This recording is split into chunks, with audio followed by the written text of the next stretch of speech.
తర్వాత చాలా చెప్పేది ఉంది, అప్పుడు చెప్దాం. ఇప్పుడు ఏం జరుగుతుంది ఈ రాష్ట్రంలో? ఒక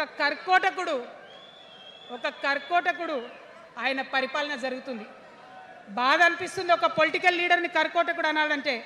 కానీ అనక తప్పని పరిస్థితి. ఎందుకంటే మొన్న ఖమ్మంలో వెలుగుమట్లలో అన్ని పర్మిషన్స్ ఉన్నాయి, అన్ని కాయిదాలు ఉన్నాయి.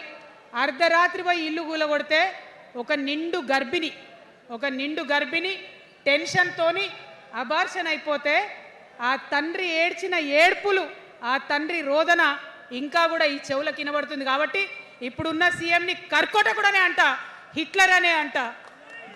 2 నెలల చిన్న పాప పసికందు కుమ్మెర గ్రామంలో చచ్చిపోతే ఇప్పటి వరకు కూడా కేసు పెడతలేరు. హోంమంత్రి కూడా ముఖ్యమంత్రే, ఆయనకు తీరిక లేదు పాపం. చిన్న పసికందు చచ్చిపోతే ఇప్పటి వరకు కేసు పెడతలేరు. అందుకే అంటున్నా, కర్కోటకుడైనటువంటి సీఎం పరిపాలనలో ఉన్నాం. ఖచ్చితంగా కొట్లాడాల్సిందే. మనం ఏదైతే గురుకులాలు ఉన్నాయో వాటిలో విషం పెట్టి పిల్లల్ని చంపుతా ఉన్నారు. అయినా సరే విద్యాశాఖ మంత్రిగా ఉన్న సీఎం మాట్లాడతలేడు. అందుకే కర్కోటకుడు అంటా ఉన్నాం, అందుకే హిట్లర్ అంటా ఉన్నాం. కర్ల రాజేష్ అనేటటువంటి దళిత యువకుడు కస్టడీలో చచ్చిపోతే ఇప్పటి వరకు కూడా దానికి బాధ్యులైన పోలీసులను ఏం చర్యలు తీసుకోలేదు వాళ్ళ మీద. అందుకే కర్కోటకుడు అంటా ఉన్నాం, అందుకే హిట్లర్ అంటా ఉన్నాం. పిడికిలి బిగించి ఇప్పుడున్నటువంటి రాక్షస కాంగ్రెస్ పైన ఖచ్చితంగా కొట్లాడతాం, అందరికన్నా ఎక్కువ కొట్లాడతాం. ఇప్పుడు మనమే ప్రధాన ప్రతిపక్షం అవుతాం. 2 ఏళ్ల తర్వాత మనమే అధికార పక్షం అవుతాం. ఖచ్చితంగా అధికారంలోకి వస్తాం. ఎందుకోసం వస్తాం అంటే నేను ఒక మాట చెప్పాలి. అందరినీ మనం మాటలు అంటున్నాం కదా, we are opposing everybody, we are criticizing everybody. But what is the solution?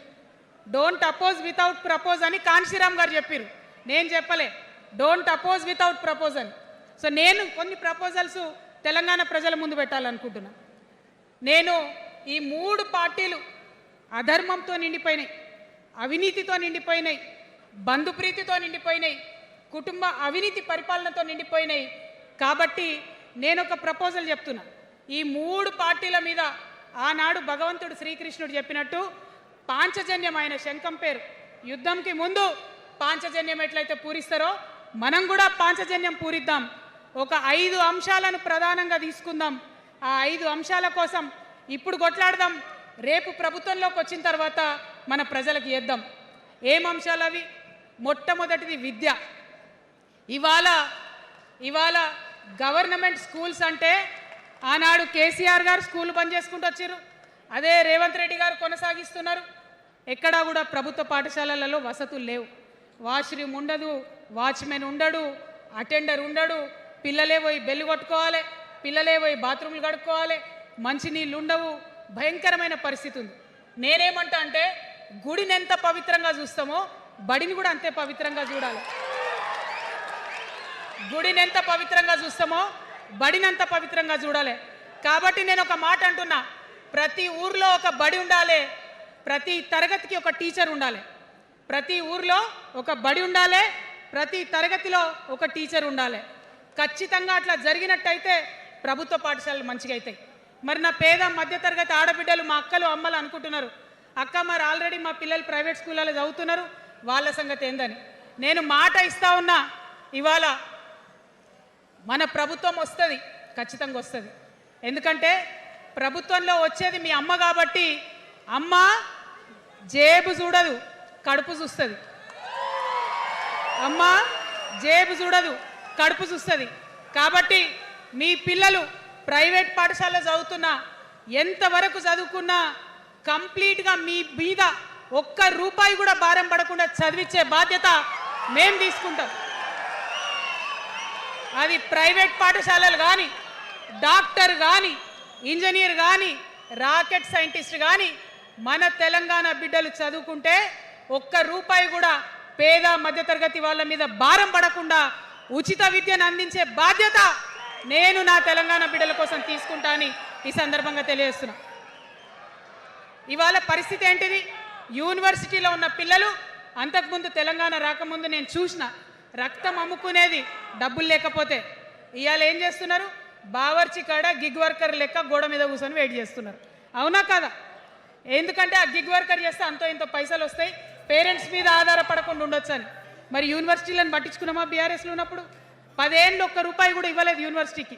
ఆ యూనివర్సిటీ మిత్రులకు, పాఠశాలలో ఉన్నటువంటి వారందరికీ నేను ఒకటే ప్రపోజల్ చేస్తున్నా, మీరు ఎంత చదువుకుంటారో చదువుకోండి, ఒక్క రూపాయి కూడా మీ మీద భారం పడకుండా చదివించే బాధ్యత తెలంగాణ రాష్ట్ర సేన తీసుకుంటుంది.